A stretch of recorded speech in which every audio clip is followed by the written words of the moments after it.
Hello everyone, welcome to Shivi studyship. और आज हम पढ़ रहे हैं एशियन इंडियन हिस्ट्री, जो आर एस शर्मा ने लिखी है। और बुक बहुत इंपॉर्टेंट है। बेसिकली ये ओल्ड एनसीईआरटी की ही, मतलब उसका ही एक दूसरा वर्जन है। बस डिफरेंस ये है कि वो जो बुक है वो एनसीईआरटी ने पब्लिश करी है और इस बुक को पब्लिश किया है ऑक्सफोर्ड ने। लास्ट में जैसे एनसीईआरटी में क्वेश्चन आंसर गिवन होते हैं, इस बुक में आपको उस तरह से क्वेश्चन आंसर नहीं मिलेंगे। और जो ये बुक है ये थोड़ी एनसीईआरटी से पास्ट है। कुछ ऐड इसमें जो चैप्टर्स है वो कुछ इसमें ऐड किए गए हैं। तो ये बुक बेसिकली कॉम्पिटिशन के हिसाब से तैयार की गई है। तो यहाँ पर आपको जो एक्सप्लेनेशन है वो थोड़ा वास्ट मिलेगा एज़ कम्पेयर टू एनसीईआरटी। तो चलिए स्टार्ट करते हैं अपने चैप्टर फर्स्ट से। तो जो हमारा फर्स्ट चैप्टर है वो है the significance of Asian Indian history. ठीक है, ये हमारा फर्स्ट चैप्टर है इसका। तो इसमें देखते हैं क्या गिवन है। इसमें कहा गया है कि the study of Asian Indian history is important for several reason.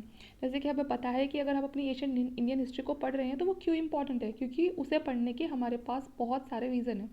बहुत सारी चीज़ें अभी भी ऐसी हैं, हमारे मन में बहुत सारे क्वेश्चन ऐसे हैं कि हमें उनका पता तभी चल सकता है अगर हम अपने पास्ट को जानते हैं। चीज़ें आज भी जो हमारे प्रेजेंट में है वो लिंक करती हैं हमारे पास्ट के साथ। तो it tell us how when and where people develop the earliest culture in India. अगर हमें जानना है कि आज जिस कल्चर को हम फॉलो करते हैं उसको कैसे, किसने, कब और कहाँ स्टार्ट किया, किस तरह से उसका डेवलपमेंट हुआ, तो वो कैसे करेंगे। जो तो पास्ट को नहीं पढ़ेंगे, नहीं जानेंगे इसके बारे में, तो कैसे पता चलेगा। How they begin undertaking agriculture, stock raising which made life secure and settled. आज हम एग्रीकल्चर के बारे में सबको जानते हैं, तो किसने, मतलब किसी के तो दिमाग में ये चीज़ें आई होंगी ना करने के लिए। तो जिससे आज हमारी लाइफ सिक्योर है, सेटल्ड है, उसकी शुरुआत कैसे हुई। It shows how the ancient Indian discovered and utilise natural resources. देखो, नेचुरल रिसोर्सेज उस समय भी थी, लेकिन इन लोगों के दिमाग में किस तरह आया कि इन चीज़ों को किस तरह क्या करना है, हमें यूज़ करना है, अपने लिए इनको यूटिलाइज करना है। How they created the means for their livelihood. जो उनका रोज़गार था कि हमें अपनी डेली लाइफ में क्या करना है। जैसे कि आजकल सबके पास जॉब्स होती है, तो उस समय वो लोग क्या करते थे, अपनी रोज़मर्रा की ज़िंदगी को जीने के लिए वो क्या करते थे। We get an idea of how the ancient inhabitants made arrangement for food, shelter, transport, and learned how they took to farming, spinning, weaving, metalworking, and the like, how they cleared forest, founded villages, cities, and eventually large kingdom. तो चीज़ें धीरे धीरे ही बढ़ी हैं। तो वो सब हमें पास्ट को पढ़ के ही पता चलेगा कि फ़ूड का जो अरेंजमेंट था कैसे होता था, लोगों ने शेल्टर कैसे बनाने शुरू करे, ट्रांसपोर्ट सिस्टम कैसा था, धीरे धीरे फिर वो कैसे फार्मिंग की तरफ आए, स्पिनिंग की तरफ आए, वीविंग की तरफ आए, है ना। जो हम धागे से जोड़ के क्या करते हैं, हम स्पिन करके क्या बनाते हैं, यान बनाते हैं और फिर उससे फैब्रिक बनाते हैं। मेटल वर्किंग का काम उन्होंने कैसे सीखा, फिर धीरे धीरे कैसे जब उनको मेटल के बारे में नॉलेज हुई तो उन्होंने क्या शुरू कर दिया, फिर फॉरेस्ट को क्लियर करना शुरू कर दिया और अपने हिसाब से अपने विलेजेस, सिटीज़ और फिर बड़े बड़े किंगडम उन्होंने इस्टेब्लिश किए। People are not considered civilised unless they know how to write. हम लोगों को जब तक सिविलाइज और सभ्य नहीं कंसिडर कर सकते जब तक कि उनको लिखना पढ़ना नहीं आ जाता। The different form of writing prevalent in India today are all drive from the ancient script. लेकिन उसके बावजूद भी देखो हमारे पास एशियन हिस्ट्री की बहुत सारी स्क्रिप्ट्स अवेलेबल है। उसमें से कुछ हम पढ़ पाते हैं और कुछ अभी भी ऐसी है कि हम उनको डिसिफर नहीं कर पाए हैं। This is also true of the languages that we speak today. बहुत सारी जो अब भी जो लैंग्वेजेस हैं जो आज हम बोलते हैं, ऐसा तो है नहीं कि हमने भी 2-4 दिन में सीखी हैं ये सब चीज़ें। हमें नहीं पता कि हमने कब से बोलना सीखा, या हमसे पहले जो लोग थे वो कब से बोलना सीख रहे हैं। तो कहीं ना कहीं शुरुआत तो पास्ट से ही है ना उस चीज़ की। The languages we use have root in ancient time and have developed through the ages. तो सबकी शुरुआत कहाँ से है, उस एशियन टाइम से ही है और धीरे धीरे समय के साथ उसमें चेंजेस आते दिखे हैं। नेक्स्ट टॉपिक है इसमें हमारा unity in diversity. Ancient Indian history is interesting because many races tribes intermingled in early India. देखो, जो एशियन इंडियन हिस्ट्री है उसको इंटरेस्टिंग इसलिए कहा गया है क्योंकि यहाँ पर कोई एक तरह की ना तो ट्राइब थी, ना कोई रेस के पीपल थे, बल्कि सब क्या थे, इंटरमिंगल थे, आपस में बहुत ज़्यादा मिले हुए थे। लेकिन उसके बाद भी इंडिया में डाइवर्सिटी के साथ साथ यूनिटी भी देखी गई है। ठीक है, मतलब इतने सारे अलग अलग कल्चर होने के बाद भी अगर इंडिया को जब देखा जाता है, जो पहले वो जो फॉरेनर्स थे जब वो इंडिया को आते थे तो वो कभी इंडिया को इस तरह नहीं देखते थे कि अच्छा ये कश्मीर अलग हो गया, ये आगे चल के यूपी अलग हो गया। तो उस टाइम पे यूपी नहीं को यूपी की तरह नहीं देखते थे, लेकिन आगे चल के जो साउथ वाला पार्ट है उसको ऐसे नहीं देखते थे, बल्कि उसको पूरे को क्या देखा जाता था, पूरे को एक यूनिट की तरह कंसिडर किया जाता था। ठीक है, the pre Aryan and the Indo Aryan and the Greeks and the Scythians the Hun Turks and other made India their home. हर तरह के लोग यहाँ पर रहकर गए हैं, जैसे pre Aryan, Indo Aryan, Greeks, Hun, ये सब लोग यहाँ पर इन्होंने अपना घर बनाया है यहाँ पर। Each ethnic group contributed it to might to the evolution of the Indian social system, art, culture, architecture, language and literature. Her group ने कंट्रीब्यूशन किया है यहाँ पर इंडिया के सोशल सिस्टम में, आर्ट में, आर्किटेक्चर में, लैंग्वेज में, लिटरेचर में। अगर आप इंडिया को आज भी घूमते हो तो आपको बहुत सारे यहाँ पर ऐसे आर्किटेक्चर वर्क मिल जाएंगे जो किसी दूसरी कंट्री के हैं, है ना। बहुत सारी लैंग्वेज भी मिल जाएंगी, लिटरेचर मिल जाएगा, जैसे कि जो पर्शियन है, अरेबिक वो है, वो इंडिया में तो नहीं थी, लेकिन जो बाहर से लोग आए वो यहाँ पर सेटल हुए, उन्होंने कुछ कंट्रीब्यूशन किया, तो इसीलिए यहाँ पर आपको बहुत सारी चीज़ें देखने के लिए मिलेंगी। काफ़ी ज़्यादा लोगों का, अलग अलग डिफरेंट रेसेस, ट्राइब्स, कंट्रीज़ के लोगों का कंट्रीब्यूशन आपको यहाँ पर उनके काम में देखने के लिए मिलेगा जो इंडिया में अभी है। All this people and their culture trade को मिंगल। तो अब जितने भी जो लोग हैं, ठीक है ना, वो जहाँ से भी आते थे तो उनकी जो भी स्पेशलिटी होती थी वो यहाँ पर उसको करते थे, ठीक है। तो यहाँ पर इसलिए हमें बहुत सारी चीज़ें देखने के लिए मिलते हैं, डिफरेंट डिफरेंट ट्रेड्स देखने के लिए मिलते हैं। लेकिन उसके बावजूद भी क्या होता है, हम सब चीज़ों को आइडेंटिफाई कर सकते हैं उनकी ओरिजिनल फॉर्म में, ठीक है। इतना भी वो चीज़ें मिक्स नहीं हुई हैं कि हम उनको डिफाइन ही ना कर पाएँ। आगे देखते हैं। A remarkable feature of India culture have been the uh, commingling of the cultural element from the north and south and from the east and west, ठीक है। जो एशियन कल्चर है, ऐसा ही नहीं है कि वो अगर आप जाओगे नॉर्थ में कुछ और मिलेगा, साउथ में बिल्कुल डिफरेंट मिलेगा, ऐसा नहीं है। अगर आप नॉर्थ के कल्चर उठा के देखोगे तो उसकी कुछ चीज़ें आपको ऐसी मिल जाएंगी जो साउथ से सिमिलर होंगी, ठीक है। और साउथ में भी कुछ चीज़ें ऐसी मिल जाएंगी जो नॉर्थ के कल्चर से सिमिलर होगी। Same east west.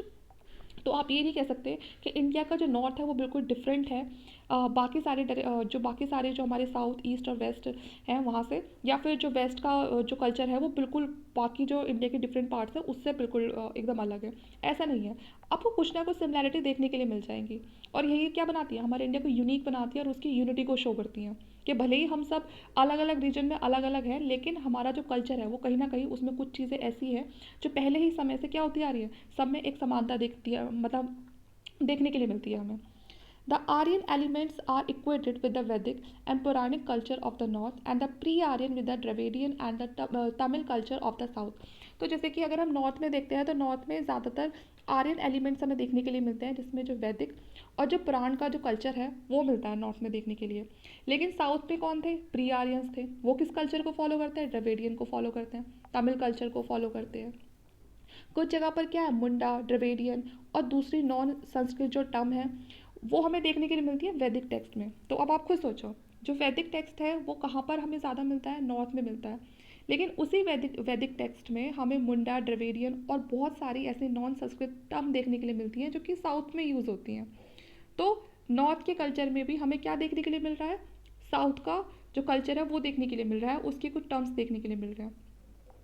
They indicate ideas, institution, products, settlement associated with Peninsular and the non-Vedic India। तो इससे क्या इंडिकेट होता है कि कहीं ना कहीं उन लोगों में जब भी क्या था, कुछ तालमेल बना हुआ था, उनमें ट्रेड होता हो या वो कोई भी काम करते हो, तो मतलब ऐसा नहीं था कि वो बिल्कुल दोनों एक दूसरे से बिल्कुल अलग थे, नहीं। उसमें कुछ सिमिलैरिटीज़ हमें देखने के लिए मिलती हैं उनके इंस्टीट्यूशन में, उनके प्रोडक्ट्स में, सेटलमेंट्स में। जो बाकी जो पेनिनसुलर के जो साउथ वाले जो लोग हैं, है ना, उसमें हमें उनकी जो चीज़ें हैं वो हमें हमारे वैदिक जो कल्चर है उसमें देखने के लिए मिलती हैं। पाली, संस्कृत टर्म है वो सिग्निफाई करती हैं क्या, आइडियाज़ को, इंस्टीट्यूशन को, जो कि डेवलप्ड हुई है हमारे गैंगेटिक प्लेन में, ठीक है। Appear in the earliest Tamil text call the Sangam literature. सबको पता है कि तमिल का एक लिटरेचर है संगम लिटरेचर जिसे हम बोलते हैं। उसमें क्या करते थे, उनके जो भी बहुत खास जो पॉइंट्स होते थे वो सब बैठते थे और अपने अपनी जो भी उनके लिटरेचर वर्क है उनको वो क्या करते थे, उसमें मतलब आपस में एक दूसरे का शेयर करते थे, वो चीज़ें लिखी जाती थी। तो उस संगम लिटरेचर में भी क्या देखा जाता है, नॉर्थ के कल्चर को देखा जाता है। बहुत सारी ऐसी चीज़ें हैं जो कि नॉर्थ में होती थी, वैदिक पीरियड में चलती थी, वैदिक कल्चर की हमें संगम लिटरेचर के अंदर देखने के लिए मिलती हैं। तो ये चीज़ें क्या करती हैं, आपस में एक दूसरे को इंटरमिंगल बनाती हैं। जो ईस्टर्न रीजन है inhabited by the pre Aryan tribals made its own contribution. अब जो ईस्टर्न साइड है वहाँ पर कौन रह रहा है, उन रहते थे प्री आर्यंस रहते थे, ठीक है, उन्होंने अपना कॉन्ट्रीब्यूशन दिया है वहाँ पर।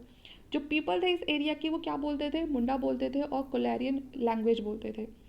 Several terms that signify the use of the cotton, navigation, digging, stick in the Indo-Aryan languages have been traced to Munda languages by the linguist. तो बहुत सारे जैसे कि कॉटन का यूज़ हो गया, नेविगेशन हो गया, डिगिंग स्टिक करना हो गया, तो ये क्या था, ये इंडो आर्यन लैंग्वेजेस में ट्रेस की गई हैं और साथ में ये मुंडा लैंग्वेजेस में भी देखी गई हैं, है ना। मतलब दोनों ये जो सेम काम है ये हमें दोनों लैंग्वेजेस में देखा गया है, ठीक है। इंडो आर्यन के केस में भी देखा गया है और मुंडा लैंग्वेज के केस में भी देखा गया है। Although there are many Munda pockets in the Chota Nagpur plateau, the remnants of the Munda culture in the Indo-Aryan culture are fairly strong, and many Dravidian terms too are to be found in the Indo-Aryan languages.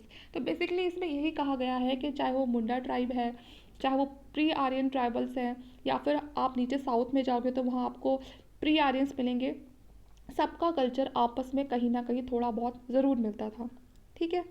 It held that changes in the phonetics and the vocabulary of the Vedic language can be explained as much as on the of the Dravidian influence as that of the Munda, ठीक है। तो आपको देखिएगा एक दूसरे के languages पे मतलब जैसे द्रविडियन है तो उस पर कहीं ना कहीं थोड़ा बहुत इन्फ्लुएंस आपको वैदिक लैंग्वेज का देखने के लिए मिलेगा, मुंडा का मिलेगा, मुंडा पे वैदिक कल्चर का मिलेगा, तो कहीं ना कहीं आपस में थोड़ा बहुत सबका इन्फ्लुएंस एक दूसरे पे देखने के लिए मिलेगा, ठीक है। India has since ancient time been a land of the several religion. तो सबको पता है कि अभी भी है रिलीजन, तो ऐसे पहले भी था कि बहुत सारे, एक हमारी जो इंडिया की जो लैंड है उसमें बहुत सारे रिलीजन थे। तो जैसे कि बर्थ ब्राह्मण, Hinduism, Jainism, Buddhism, but all these culture and religion intermingled and interacted. अलग अलग रिलीजन थे लेकिन उसके बाद भी ये रिलीजन क्या थे, इंटरमिंगल थे, इंटरैक्टेड थे। India speak different languages, practice different religion and observe different social custom, they follow certain common style of life. उस समय क्या था, वन सिस्टम था, सबको पता है। इंडिया में डिफरेंट लैंग्वेजेस भी बोली जाती थी, डिफरेंट रिलीजन था, जिसमें डिफरेंट सोशल कस्टम थे, हर किसी के अपने अलग रीति रिवाज थे। लेकिन कुछ चीज़ें ऐसी थी जो कॉमन लाइफ स्टाइल था सबका, कुछ चीज़ें ऐसी थी जो सेम थी। एग्जाम्पल के लिए अगर आप देखो तो जैसे कि सूर्य नमस्कार होता है, बहुत सारे लोग करते हैं, लेकिन क्या होता है, कोई हाथ में पानी का लोटा लेके करता है उसको, कोई रिवर में जाके खड़ा होके करता है उसको, सबका अपना अपना तरीका है, लेकिन है तो सूर्य नमस्कार ही ना। तो इस तरह से चीज़ें होती थी। Our Indian country show a deep underlying unity despite great diversity. तो जो हमारी कंट्री है वो क्या शो करती है, वो यूनिटी शो करती है। इतना डाइवर्स होने के बाद भी हमारी कंट्री में शुरू से क्या देखी गई है, एक यूनिटी देखी गई है। The Asian strove for unity and the Indian subcontinent was a geographical well defined and its geographical unit was supplemented by culture integration. तो हमारी एक तो कंट्री की जोग्राफी ही ऐसी है ना, जो उसकी यूनिटी को शो करती है, लेकिन उसका लेकिन जो हमारा कल्चरल इंटीग्रेशन है वो भी हमारी कंट्री की क्या शो करता है, यूनिटी को शो करता है। अब क्या होता है, जब यहाँ पर जो लोग होते हैं उनके वो अपने क्या कर लेते हैं, अपनी लैंग्वेजेस के हिसाब से, अपने कल्चर के हिसाब से, अपनी कम्युनिटीज़ के हिसाब से धीरे धीरे अपनी टेरिटोरियल आइडेंटिटी बनाना शुरू कर देते हैं, उनको डेवलप करना शुरू कर देते हैं। और जब वो अपने टेरिटोरियल आइडेंटिटी को बनाना शुरू कर देते हैं, मतलब 10-12 लोग हो गए, वो एक जैसी लैंग्वेज बोल रहे हैं, उनको एक जैसा सेम कल्चर है, सेम कम्युनिटी से हैं, तो उन्होंने क्या कर लिया, अपना ग्रुप बना लिया, ठीक है। और उस टेरिटोरियल यूनिट को वो क्या नाम देते थे, जनपद देते थे, ठीक है। और वो जो मतलब उनको वो उसका नाम उन्होंने जनपद नहीं रखा था उसको, जैसे कि अब हम कोई सिटी है तो उसको मतलब हमने एक सिटी नाम दे दिया, लेकिन सिटी उसका नाम तो नहीं है ना, नाम तो उसका कुछ और होगा, ठीक है। जैसे मुंबई सिटी हो गई तो सिर्फ उसे, जैसे हमने उसे शहर कह दिया, लेकिन नाम उसका क्या है, मुंबई है। तो वैसे ही यहाँ पर उनको क्या बोलते थे, जनपद बोलते थे। और जो उनका नाम होता था वो उनकी ट्राइब के नाम पे होता था, जैसे कि भारत ट्राइब है तो इसलिए नाम क्या रख दिया, भारत रख दिया, उसका उस जनपद का नाम भारत रख दिया। The country as a whole came to be named Aryavarta after the dominant culture community called the Aryans. वैसे तो जो हमारी कंट्री थी अगर उसको पूरा देखें तो उसको पूरे को बोलते थे आर्यव्रता, ठीक है। क्यों बोलते थे, क्योंकि यहाँ पे डोमिनेंस किसका था, किस कल्चर का था, आर्यंस का था। इसीलिए Aryavarta denoted northern and central India extended from the eastern to the western sea coast. तो ज़्यादातर जो हमारा नॉर्थ वाला पार्ट था, और जो सेंट्रल इंडिया वाला पार्ट था, और जो ईस्ट से वेस्टर्न सी कोस्ट वाला जो पार्ट था, उसको आर्यव्रत के नाम से जाना जाता था। और दूसरा नाम क्या था इंडिया का, वो था भारतवर्ष, ठीक है, या फिर the land of the Bharat. ये किस लिए कहा जाता था, क्योंकि यहाँ पे एक बहुत ही मशहूर ट्राइब थी, एक फैमिली थी जिसका नाम था भारत, ठीक है। द ऋग्वेद एंड माँ भारत, बट द नेम, एक minute, figure in the Rig Veda and Mahabharat, but the name Bharatvarsha occur in the Mahabharat and the post Gupta Sanskrit text. तो जो ये मैंने आपको नाम बताया भारतवर्षा, इसके होने का कि मतलब इस तरह का नाम था, इस चीज़ का जो सबूत है, जो प्रूफ है, वो हमें ऋग्वेद और महाभारत में मिलता है ना। वेद आप सबको पता ही है वेद क्या होते हैं, ठीक है। और महाभारत हमारे जो सबसे लॉन्ग एपिक के नाम से जानी जाती है, उसमें भी हमें भारतवर्ष का नाम देखने के लिए मिलता है। साथ में जो हमारे पोस्ट गुप्ता जो संस्कृत टेक्स्ट हैं, जो गुप्ता के टाइम पे जो संस्कृत टेक्स्ट लिखे गए हैं, उसमें भी ये नाम हमें देखने के लिए मिलता है, ठीक है। तो ये जो है, जो पोस्ट गुप्ता पीरियड है, ये भी डिनोट करता है हमारे इंडिया को। जो टर्म है भारतीय और an inhabitant of India occur in a post Gupta text, ठीक है। जो भारतीय टर्म है वो किस लिए यूज़ होती थी, कि भारतीय वो लोग होते थे जो कि भारत में रहते थे, ठीक है। तो इस टर्म का हमें होने का कहाँ पता चलता है, पोस्ट गुप्ता टेक्स्ट में हमें ये टर्म मिलता है। क्या, भारतीय। भारतीय कौन होते थे, इनहैबिटेंट ऑफ इंडिया, मतलब जो इंडिया में रहने वाले जो लोग हैं। अब जानते हैं ईरानियन इंस्क्रिप्शन के बारे में। तो जो ईरानियन इंस्क्रिप्शन है, ये हमारे लिए इंपॉर्टेंट हो जाती हैं for at the origin of the term Hindu, ठीक है। क्योंकि जो ईरानियन लोग थे वही उन्होंने हमें क्या कहा है, हिंदू कहा है। जो the term Hindu occur in the inscription of the 5th-6th century BC, ठीक है। तो जो ये टर्म है, ये जो कब हुई, मतलब कब की जो टर्म है यूज़ की गई थी पहली बार, 5th-6th सेंचुरी के आसपास, किसके, ईरानियन इंस्क्रिप्शन में। It is drive from the Sanskrit term Sindhu.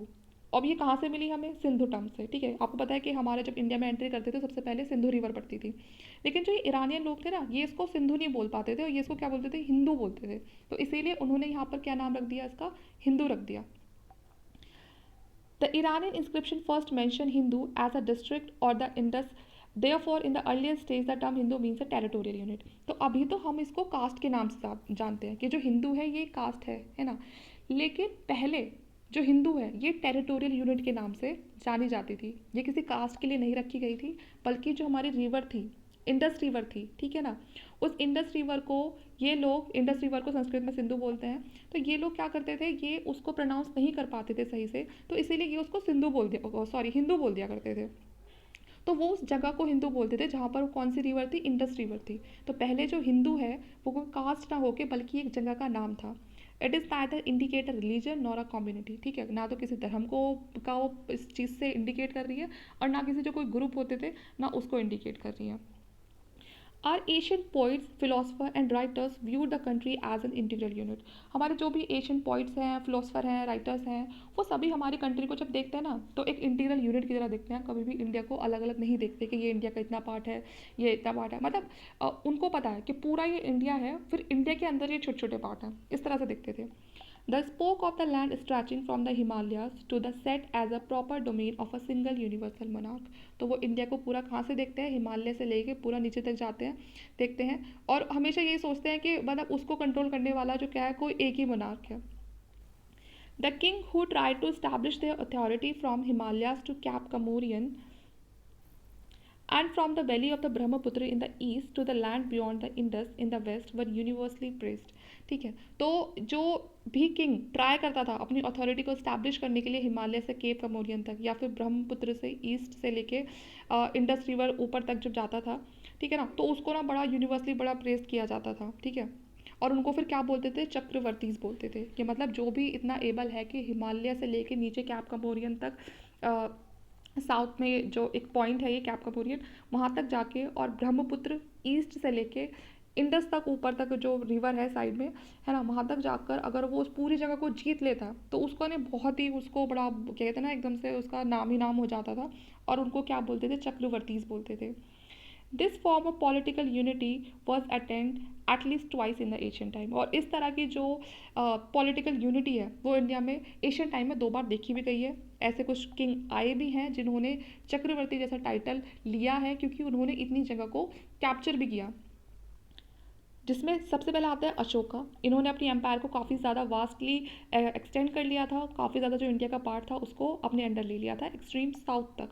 उनकी इंस्क्रिप्शन, जो उनकी इंस्क्रिप्शन है, उससे हमें पता चलता है कि जो इंडो पाकिस्तान सब कॉन्टिनेंट है, अफगानिस्तान है, उन्होंने वहाँ तक भी कंट्रोल कर लिया था। Again in the 4th century दूसरे फिर कौन से रूलर आते हैं, फिर समुद्रगुप्त आते हैं, ठीक है ना। इन्होंने भी गंगा से लेके जो तमिल लैंड है वहाँ तक सब कुछ क्या कर लिया था, जीत लिया था। फिर 7th सेंचुरी में कौन आते हैं, चालुक्य किंग आते हैं जिनका नाम था पुलकेशन, ठीक है। ये डिफीट करते हैं हर्षवर्धन को। उस टाइम पे ये कन्नौज के राजा होते हैं, ये हर्षवर्धन होते हैं। पुलकेशिन इनको हरा के और क्या कर लेते हैं, पूरा का पूरा नॉर्थ इंडिया को अपने अंदर कर लेते हैं, पूरे नॉर्थ इंडिया को कैप्चर कर लेते हैं। ठीक है। Despite the lack of the political unity, political formation all over India assume more or less single form. मतलब भले ही इंडिया के लोगों के पास पॉलिटिकल यूनिटी नहीं थी, क्योंकि वो सब लोग एक साथ मिलकर काम नहीं करते थे, अलग अलग बटे हुए थे, लेकिन उसके बावजूद भी इंडिया को एक सिंगल फॉर्म की तरह ही देखा जाता था। ठीक है ना। This idea that India constituted one single geographical unit persisted in the mind of the conquerors and the cultural leader। तो इसलिए बाहर से अगर कभी भी कोई अटैक होना होता था, तो कोई भी जो इंसान आता था ना, वो ये सोच के नहीं आता था कि हमें मतलब इंडिया, हमें सिर्फ इंडिया का इतना पार्ट कॉन्क्वायर करना, नहीं, वो ये सोच के आता था कि मुझे जाके क्या करना है, भारत पे कब्जा करना है, भारत को जीतना। The unity of India was also recognise by foreigners. ऐसा नहीं है कि हम इंडिया के लोग हैं तो हम ही सिर्फ इस बात को कंसिडर करते हैं, हम ही इस बात को रिकॉग्नाइज करते हैं, नहीं, जो बाहर के जो फॉरनर्स हैं वो भी इस बात को मानते हैं कि इंडिया को हम क्या, जो इंडिया में क्या है, यूनिटी है। They first came into contact with the people living on the Sindhu or the Indus, so they named the entire country after this river। तो जो लोग आते थे वही सबसे पहले, क्योंकि आने का वही रास्ता था वेस्टर्न साइड से, तो वहाँ सबसे पहले वो किनसे मिलते थे, जो सिंधु के आसपास जो लोग रहते थे। उसके बाद ही इसीलिए उस रिवर के नाम पे ही हमारी कंट्री का नाम रख दिया गया। द वर्ड हिंद और Hindu is drive from the Sanskrit term Sindhu. तो जो भी ये हिंद वर्ड है और जो हिंदू वर्ड है, ये एक संस्कृत टर्म थी सिंधु, उसके नाम से लिया गया है। On the same basis the country become known as the India which is very close to the Greek term for it. ठीक है। और जो इंडिया वर्ड है वो किससे लिया गया है, ग्रीक से। ठीक है। India came to be called Hind. ठीक है। तो जो इंडिया को क्या बोलते हैं, और हिंदी भी बोलते हैं पर्शियन लैंग्वेज में, इंडिया को पर्शियन लैंग्वेज में हिंद बोलते हैं, अरेबिक लैंग्वेज में। In the post Kushan time, the Iranian ruler conquered the Sindh area, ठीक है, and named it हिंदुस्तान। बाद में क्या होता है, जो कुशान टाइम पीरियड आता है, कुशान का जो बाद वाला टाइम पीरियड आता है, तो उसमें क्या होता है, जो ईरानियन रूलर्स होते हैं वो जब सिंध को कॉन्क्वायर कर लेते हैं, तो वो इसको क्या नाम देते हैं, इंडिया को हिंदुस्तान। ठीक है।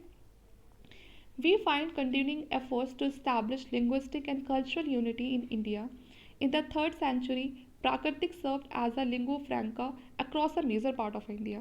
3rd सेंचुरी में हम क्या देखते हैं कि जो प्राकृतिक लैंग्वेज है वो एक ऐसी लैंग्वेज बन गई थी कि जो हर किसी को आती थी। इंडिया के हर मेजर मतलब हर पार्ट में ज़्यादातर क्या मिलती थी हमें, प्राकृतिक लैंग्वेज देखने के लिए मिलती थी, कि मतलब लोग थे वो उसको समझते भी थे और बोलते भी थे। जो अशोका के जो इंस्क्रिप्शन थे वो भी प्राकृतिक लैंग्वेज में ही थे, क्योंकि क्या होता था कि भाई ऐसी लैंग्वेज वैसे लिखवाएंगे ना जो लोगों को ज़्यादा आती हो, जो उसको पढ़ पाए, वरना ऐसे इंस्क्रिप्शन बना के क्या फ़ायदा जो किसी को समझ ही नहीं आ रहा। और कौन सी दूसरी लैंग्वेज कौन सी थी, जो ब्रह्मी स्क्रिप्ट थी। Later, Sanskrit acquired the same position and served as a state language in the remotest part of the India। लेकिन बाद में देखा जाता है कि संस्कृत क्या कर लेती है, वही सेम पोजीशन एक्वायर कर लेती है जो कि प्राकृतिक और ब्राह्मी जो स्क्रिप्ट है उसकी थी, कुछ स्टेट लैंग्वेजेस में, है ना। और कुछ ऐसे पार्ट होते हैं इंडिया के कि जहाँ पर जो संस्कृत है वो भी क्या कर लेती है, सेम पोजीशन एक्वायर कर लेती है, वहाँ के लोग संस्कृत बोलते हैं, समझते हैं। This process was conspicuous during the Gupta period in the 4th century. और ये प्रोसेस जो संस्कृत वाला होता है ना, जो संस्कृत लैंग्वेज होती है सबसे ज़्यादा जो यूज़ होती है और जिसे लोग जानते हैं वो गुप्ता पीरियड के टाइम पे होता है ना। गुप्ता पीरियड में जो सबसे ज़्यादा जो इंपॉर्टेंस दी जाती है वो संस्कृत लैंग्वेज को दी जाती है। India witnessed the rise of the numerous small states during the post-Gupta period. The official documents were written in Sanskrit। तो इंडिया को जो छोटे छोटे जो स्टेट्स बनते हैं वो पोस्ट गुप्ता के पीरियड में बनते हैं, और इस समय हमें जो भी ऑफिशियल डॉक्यूमेंट मिलते हैं वो हमें संस्कृत लैंग्वेज में मिलते हैं। जैसे मैंने बताया आपको कि गुप्ता पीरियड में जो सबसे ज़्यादा इंपॉर्टेंस दी जाती है वो संस्कृत लैंग्वेज को ही दी जाती है, वो अपने ऑफिशियल डॉक्यूमेंट भी संस्कृत लैंग्वेज में ही लिखते हैं। Another notable fact is that ancient epic Ramayana and Mahabharata was studied with the same zeal and devotion in the land of the Tamil as in the intellectual circle of Banaras and Takshila। जो हमारी दो epic हैं, रामायण और जो महाभारत है, उसको लोग बहुत ही शिद्दत से और बहुत ही डिवोशंस के साथ पढ़ते हैं, है ना। और ऐसा नहीं कि सिर्फ नॉर्थ नहीं बल्कि जो तमिल है ना, जो तमिल लोग हैं वो भी उसको उतने ही डिवोशन के साथ पढ़ते हैं। ठीक है ना। जितने जो बनारस और तक्षशिला के जो लोग हैं वो पढ़ते हैं। इन दोनों बुक की बहुत ज़्यादा इंपॉर्टेंस है हमारे इंडिया में। ओरिजिनली ये कंपोज की गई थी संस्कृत में। Various version of these epics were produce in different local languages. इन बुक्स को और फेमस बनाने के लिए कि लोग जाने इन बुक से कुछ सीखे, तो इसीलिए इनको डिफरेंट लोकल लैंग्वेजेस में भी लिखा गया है कि वहाँ के लोग उनको अपनी लैंग्वेज में पढ़ पाए। Whatever the form in which India cultural values and ideas was expressed, the substance remained largely the same throughout the India. ठीक है, कोशिश की गई है कि वो अपने कल्चरल वैल्यूज़ को, अपने आइडियाज़ को एक्सप्रेस कर सके, है ना, अपने पूरे कंट्री में. ठीक है, अब उसके लिए उन्होंने डिफरेंट डिफरेंट लैंग्वेजेस में इन बुक को फिर पब्लिश कराया बाद में. Indian history is especially worthy of our attention because of a peculiar type of a social system which developed in India. In North India, the one caste system developed, which eventually spread throughout the country. ठीक है, तो ये भी जानना ज़रूरी हो जाता है कि हमारी जो कंट्री है उसमें सोशल सिस्टम भी रहा है. ठीक है, जो धीरे धीरे इंडिया में और भी ज़्यादा डेवलप हो जाता है. नॉर्थ इंडिया में वन कास्ट सिस्टम होता था जिसमें जो लोग थे उनको बांट दिया जाता था, है ना. जैसे कि कास्ट सिस्टम पे इंडिया के रहने वाले हर इंसान को पता होगा कास्ट सिस्टम. ठीक है, which is eventually spread through out the country. और ये चीज़ फिर इतनी ज़्यादा फैल जाती है कि पूरी कंट्री में हमें देखने के लिए मिलती है, बल्कि आज तक भी हमें देखने के लिए मिलती है. And influenced even the Christian and the Muslim even convert to the Christianity and Islam continue to follow some of the old caste practices of Hinduism. और हालत ये भी हो जाती है कि मतलब जो ये वर्ण कास्ट सिस्टम था, एक हद तक ये इतना इसकी जो प्रैक्टिसेस थी ये इतना ज़्यादा लोगों को हैरेस करना शुरू कर देती हैं कि उनको अपना धर्म बदलना भी सही लगता था. ठीक है, तो बहुत सारे लोगों ने अपना जो रिलीजन है उसको भी कन्वर्ट करा है, हिंदू से वो कोई और कास्ट में चले गए हैं क्योंकि इस वर्ण सिस्टम की वजह से. ठीक है, क्योंकि इसमें क्या होता था, एक ब्राह्मण्स होते थे, क्षत्रिय होते थे, वैश्य होते थे, शूद्र होते थे. तो जो शूद्र की जो कंडीशन है वो बहुत ख़राब होती थी, तो उनको लगता था कि ठीक है, इससे अच्छा तो इसे छोड़ के हम किसी और धर्म में चले जाते हैं. तो ये चीज़ें होती थी. हालांकि अभी चीज़ें सुधर रही हैं, चेंजेस आ रहे हैं और हमें अपना माइंडसेट चेंज करने की ज़रूरत है अगर हमें इन चीज़ों को हमेशा के लिए ख़त्म करना है तो. क्योंकि कोई अच्छी चीज़ तो है नहीं कि हम हमेशा इनको याद करते रहें या फॉलो करते रहें. आगे देखते हैं, the relevance of the past to the present. So, the study of the India past assume special significance in the context of the problem we currently face. तो इंडिया का जो पास्ट है ना, वो हमारे लिए इम्पॉर्टेंट हो जाता है. अगर आज हम कोई प्रॉब्लम फेस कर रहे हैं तो कहीं ना कहीं हमें जो उस प्रॉब्लम का अगर हमें पता लगाना है सॉल्यूशन, तो पास्ट बहुत सारी चीज़ें ऐसी है कि पास्ट को पढ़ के हम अपनी आज की प्रॉब्लम को सॉल्व कर सकते हैं. Some people clamour for the restoration of the Asian culture and the civilization, and a substantial number are sentimentally swayed by they consider to be the past glories of India. ठीक है, और इसमें क्या है, और this is different from a concern for the preservation of Asian heritage in art and culture. तो हमें क्या करना चाहिए, प्रिजर्व करना चाहिए अपने इंडियन जो हमारा हेरिटेज है, आर्ट और कल्चर है, क्योंकि हमारे पास पास्ट में बहुत सारी चीज़ें ऐसी हैं जो सही में आज देखने दिखाने लायक है. हमें उनसे काफ़ी सारी, जैसे कि चाहे वो बुक्स हो, कोई आर्ट हो, कोई आर्किटेक्चर हो, वो इतनी अच्छी है कि आज भी मतलब उसे हम संभालने की ज़रूरत है. What they really want to bring back is the old pattern of the society and the culture. बहुत सारे लोग तो अभी भी ये चाहते हैं कि हम वापस से क्या हो जाए, हमारी जो सोसाइटी है, कल्चर है, वापस से ऐसा हो जाए. कुछ ऐसे भी लोग हैं अभी, तो उस चीज़ को हम सही माने या गलत, है ना. मतलब मुझे लगता है कि हमें अपने आज के हिसाब से चला चाहिए. इस युग को छोड़ के हम वापस से वहीं चले जाएंगे तो कोई फ़ायदा नहीं है ना यहाँ तक पहुँचने का. अपने कल्चर को याद रखना चाहिए, उसको फॉलो करना चाहिए, लेकिन डेवलपमेंट के साथ. अब वापस से अगर हम उस वर्ल्ड सिस्टम को ले आएंगे तो हम क्या करेंगे, हमारा इतना आगे बढ़ जाने कोई फ़ायदा नहीं है. हम वापस से उस ऑर्थोडॉक्स चीज़ों को फॉलो करेंगे, है ना. This demand a clear and correct understanding of the past. There is no doubt that Indian of old made remarkable progress in a variety of fields, but these advances alone cannot enable us to compete with the achievement of modern science and technology. ठीक है, तो अगर हम past को देखते हैं तो बहुत सारी हमें चीज़ें देखने के लिए मिलती है कि बहुत अच्छी चीज़ें हुई हैं, रिमार्केबल प्रोग्रेस थी हमारे पास्ट में भी. ठीक है, लेकिन हम उसको हमारी जो आज की जो अचीवमेंट है मॉडर्न साइंस और टेक्नोलॉजी, उससे कंपेयर नहीं कर सकते, उससे कम्पीट नहीं कर सकते. ठीक है, we cannot ignore the fact that Asian Indian society was marked by a gross social injustice. और क्या हुआ था एशियन इंडियन हिस्ट्री में, जो देखा ही आपने कि सोशल इनजस्टिस हुआ था, हम उसको भी इग्नोर नहीं कर सकते हैं. ठीक है, the lower order particular the Shudra and the untouchables were encumbered with the disabilities which are shocking to the modern mind. अगर हम अपने पुराने टाइम को देखते हैं कि उसमें जो शूद्र थे, जैसे मैंने आपको बताया कि कास्ट सिस्टम था, तो उसमें जो सबसे जो नीचे आते थे वो शूद्र थे, है ना, जिनको अनटचेबल्स कहा जाता था. उनके साथ जो भी चीज़ें हुई हैं अगर हम आज देखते हैं अपने, तो हमें काफ़ी ज़्यादा शॉकिंग लगती है वो चीज़ें कि मतलब इतना भी बुरा को किसी के साथ कैसे कर सकता है. Similarly law and custom discriminate against women in favour of man. सिर्फ शूद्र के साथ नहीं, जो वुमेंस थी उनकी भी बहुत कुछ ज़्यादा अच्छी कंडीशन नहीं थी. बाद में देखा गया है कि जो वुमेंस था उनके साथ भी कोई बहुत अच्छा ट्रीटमेंट नहीं होता था. ज़्यादा सोसाइटी जो थी क्या थी, वो मेंस को फेवर करती थी. ठीक है, the restoration of the old way of life naturally revive and strengthen all these inequities. तो हमें क्या है कि अपने जो ओल्ड वे ऑफ जो लाइफ था, जो जीने का पहला तरीका था, उसको रिस्टोर करने के साथ साथ हमें क्या करना है, हमें उसमें क्या करना है, जो इनिक्विटीज़ है, मतलब जो असमानताएं जो फैली हुई हैं, उसको हमें क्या करना है, स्ट्रेंथन करना है। हमें क्या लेकर आना, लोगों के बीच में इक्वालिटी लेकर आनी है। ठीक है।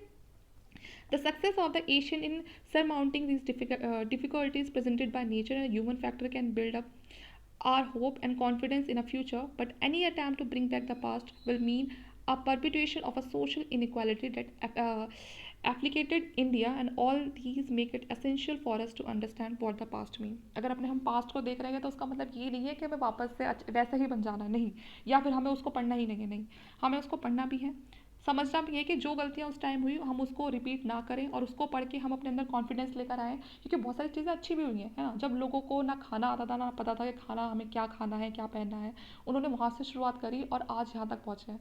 तो उस चीज़ को हम अपना एज अ मोटिवेशन के लिए यूज़ कर सकते हैं, है ना, कि जब वो कर सकते हैं तो आज हम क्यों कुछ नहीं कर सकते हैं, है ना। हमारे पास तो बहुत ज़्यादा उनसे अच्छे गैजेट अवेलेबल है, फैसिलिटीज़ अवेलेबल हैं। तो इसीलिए हमें अपने पास्ट को पढ़ के उससे अच्छी चीज़ें सीखनी चाहिए, और जो गलतियाँ करी हैं उसको वापस से रिपीट नहीं करना चाहिए। ठीक है। तो जब भी फ़ायदा है कि हम अपने पास्ट को पढ़ के क्या समझते हैं, और जब भी वो हमारे लिए क्या हो पाएगा, असेंशियल हो पाएगा। ठीक है। तो यहीं पर ही हमारा चैप्टर ख़त्म हो जाता है। अगर आपको वीडियो अच्छी लगी है तो प्लीज़ आपको लाइक करना है, शेयर करना है और कमेंट करना है। Thank you.